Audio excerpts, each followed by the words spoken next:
Welcome to Indonesia Security Focus, your monthly audio briefing distilling the key security developments and analyses. I'm your host, and this is our August 2025 episode. This month, comprehensive analysis reveals what we're characterizing as Indonesia's most challenging security month in recent years. The fatal police killing of motorcycle taxi driver Afan Kurniawan on August 28th triggered nationwide civil unrest, spreading like wildfire across multiple major cities. Meanwhile, an unprecedented cybersecurity crisis unfolded. 3.64 billion cyber attacks recorded from January through July. That's nearly matching the previous 5 years combined. In this episode, we're drawing directly from detailed monthly analysis to explore this convergence of domestic instability and regional tensions. We'll analyze the government's crisis response capabilities, examine the ongoing West Papua humanitarian emergency, and assess Indonesia's efforts to maintain regional leadership amid these internal challenges. We'll also look ahead at emerging patterns and what to monitor in the coming month. Let's get started. This analysis characterizes August 2025's security landscape as an unprecedented convergence. Domestic instability, regional tensions, and cyber threats, representing the most complex security environment Indonesia has faced in recent years. Here's what emerged from analysis: the dangerous intersection of economic grievances with institutional legitimacy challenges, the exponential growth of cyber threats outpacing defensive capabilities, and the persistent tension between Indonesia's regional leadership aspirations and domestic governance constraints. What analysts found particularly telling this month: how rapidly localized protests over parliamentary allowances evolved into nationwide demands for police reform and institutional accountability. It was remarkable, really. The month demonstrated something crucial: how external strategic pressures can compound internal vulnerabilities. President Prabowo's forced cancellation of his China visit due to domestic unrest illustrates this dynamic perfectly. It shows how internal instability can disrupt critical diplomatic commitments during a period when Indonesia needs to navigate great power competition through strategic autonomy. This analysis identifies several priority concerns requiring immediate attention.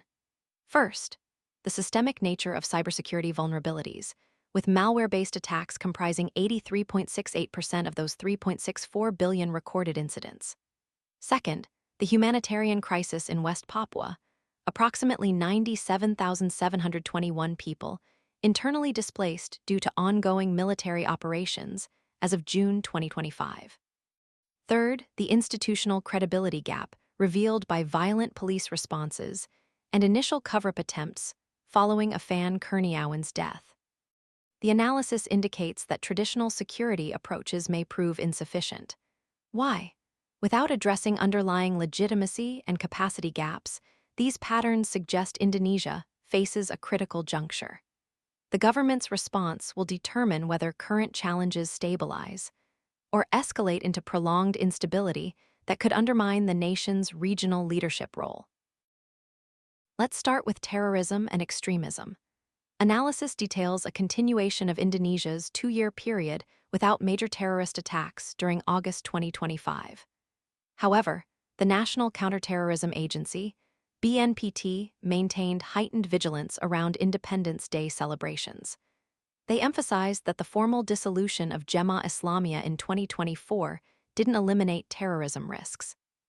BNPT operations continued implementing the 2025-2029 National Action Plan for preventing violent extremism, with particular attention to online radicalization during periods of social instability.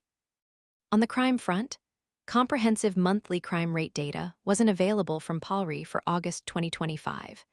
However, analysis identified concerning trends from available regional data. Jakarta recorded the highest crime levels at 87,426 cases, followed by East Java with 66,741 cases. Violent incidents surged significantly during protest periods, particularly in Jakarta, Makassar, Bandung, and other cities experiencing civil unrest.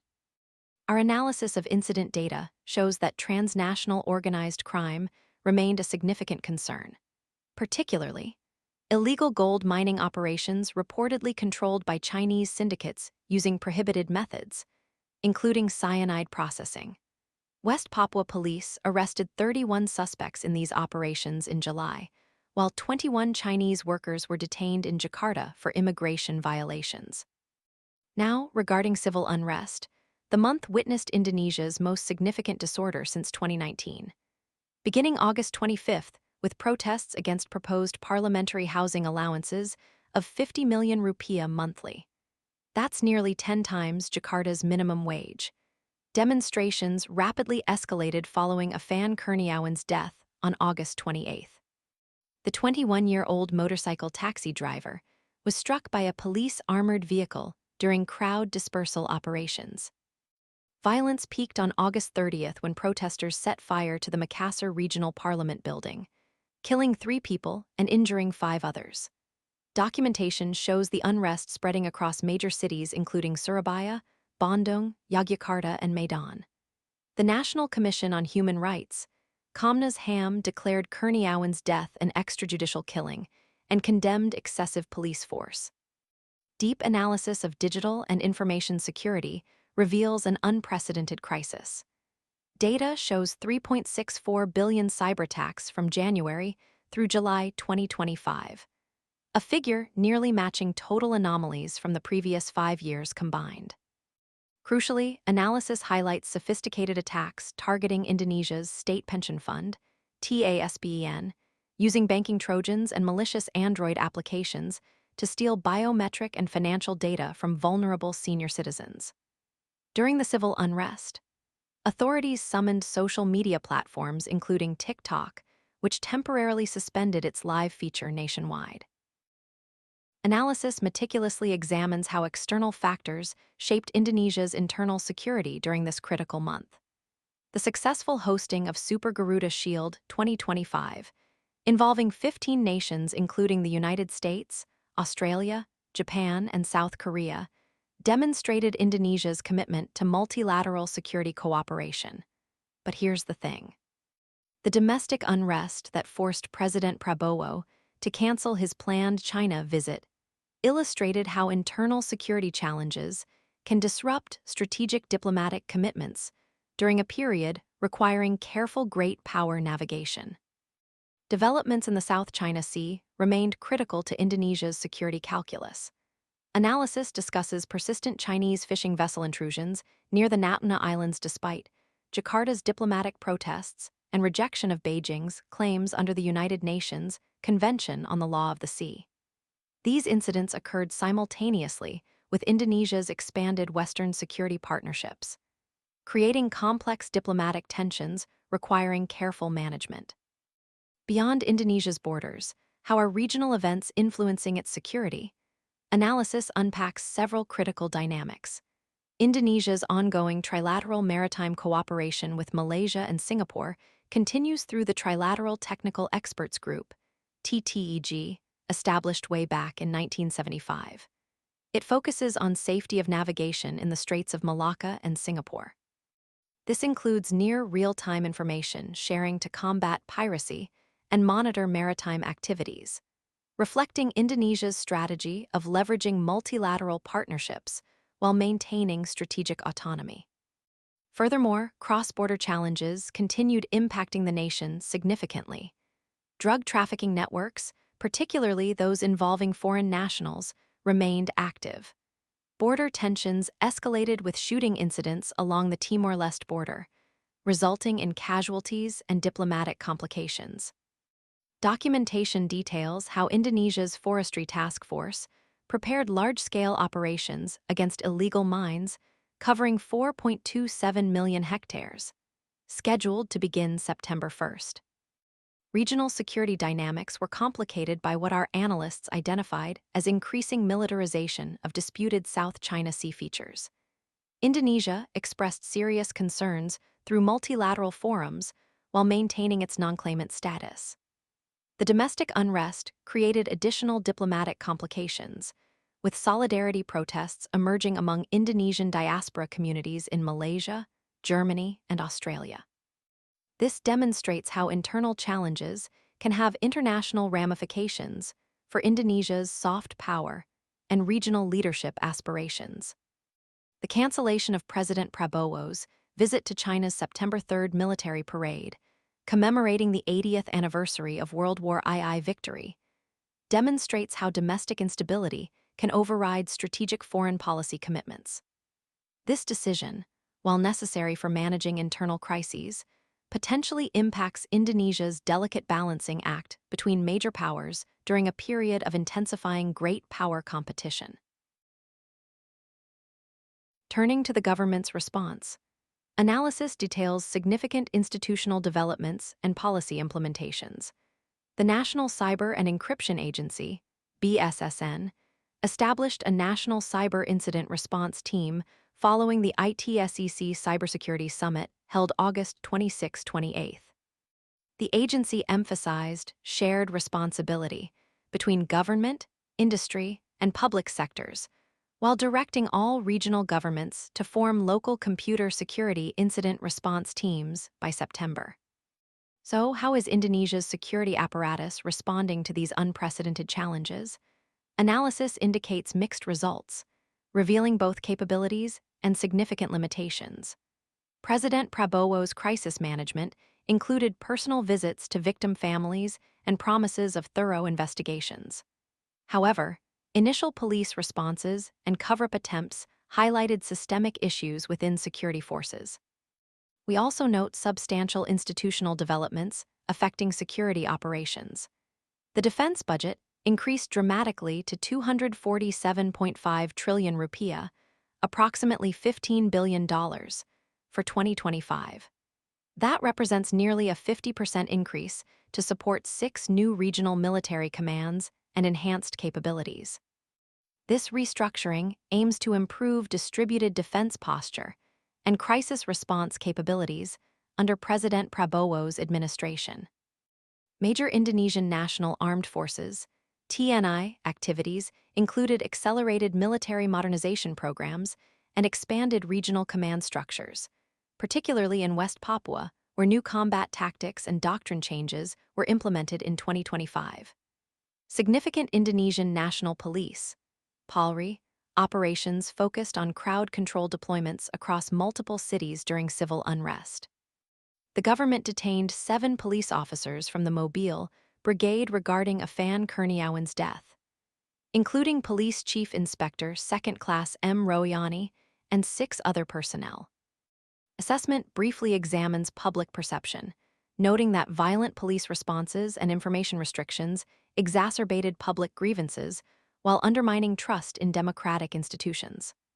Our analysis indicates that while the government demonstrated tactical response capabilities, strategic communication and institutional credibility challenges persisted, creating feedback effects that amplified other security challenges.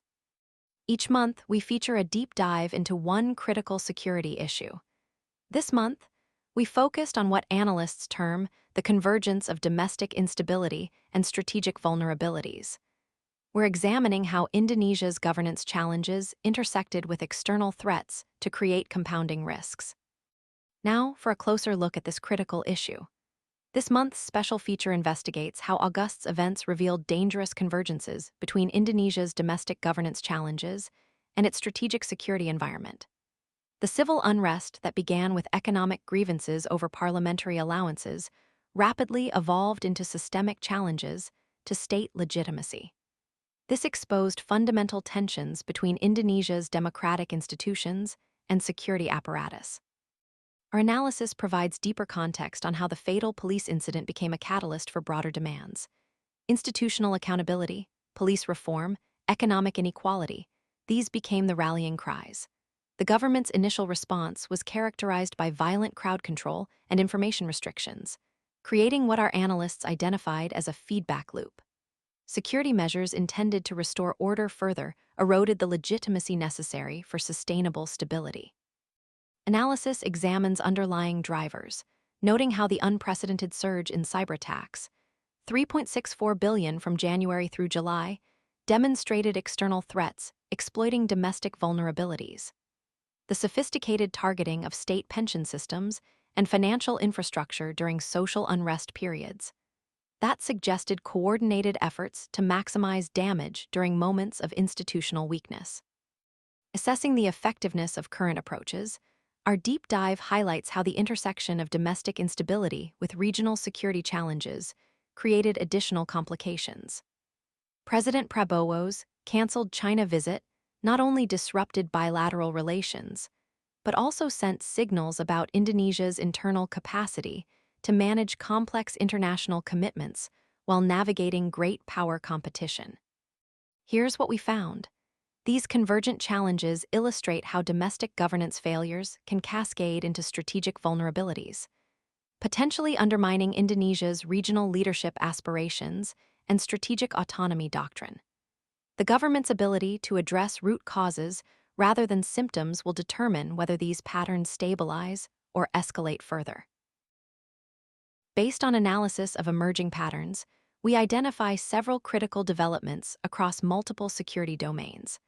We're flagging the rapid escalation from economic grievances to violent confrontation, which demonstrated how underlying socioeconomic pressures can quickly destabilize public order. The convergence of protest movements across multiple major cities indicated shared grievances transcending local issues. This pattern suggests deeper structural challenges in Indonesia's security environment. What should you keep an eye on in the coming weeks? Analysis points to several key indicators. The exponential growth in cyberattacks indicated that Indonesia's digital transformation significantly outpaced security infrastructure development, creating systematic national security risks. This pattern suggests future threats will increasingly target critical infrastructure and government services during periods of domestic instability. We're flagging institutional credibility as a cross-cutting vulnerability affecting multiple security domains.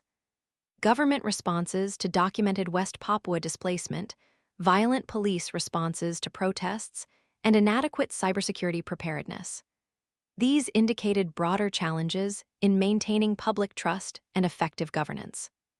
Looking ahead, forecasting projects continued aftereffects from August's civil unrest. Sporadic protests are probable as investigations into Afan Kurniawan's death proceed. The government's planned expansion of illegal mining operations in forest areas beginning September 1st may generate additional tensions, particularly in resource-rich regions.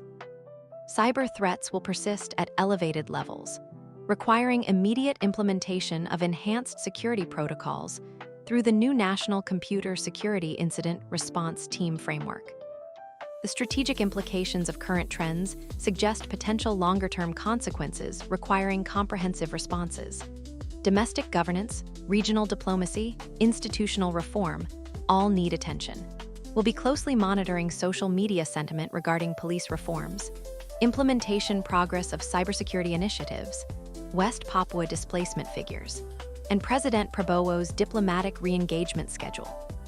Success in managing these interconnected challenges will determine whether Indonesia emerges with strengthened institutions or faces prolonged instability. So, to recap the main takeaways from this month's Indonesia security analysis. First, August 2025 represented an unprecedented convergence of domestic instability, cyber threats, and regional tensions that tested Indonesia's institutional resilience and strategic autonomy. Second, the government's response revealed both enhanced capabilities through increased defense spending and new cyber frameworks, but also significant limitations in crisis communication and institutional credibility. And finally, the interconnected nature of these challenges suggests that traditional security approaches require fundamental reassessment to address underlying legitimacy and capacity gaps. For a deeper dive into these issues and comprehensive data, we encourage you to explore additional resources and documentation on our website. These contain detailed analysis, verification logs, and extensive source documentation that we've drawn from throughout this episode. What are your thoughts on these developments and Indonesia's path forward? Thank you for joining Indonesia Security Focus. We'll be back next month with further analysis as Indonesia navigates these critical challenges. Subscribe to stay updated on Indonesia's evolving security landscape.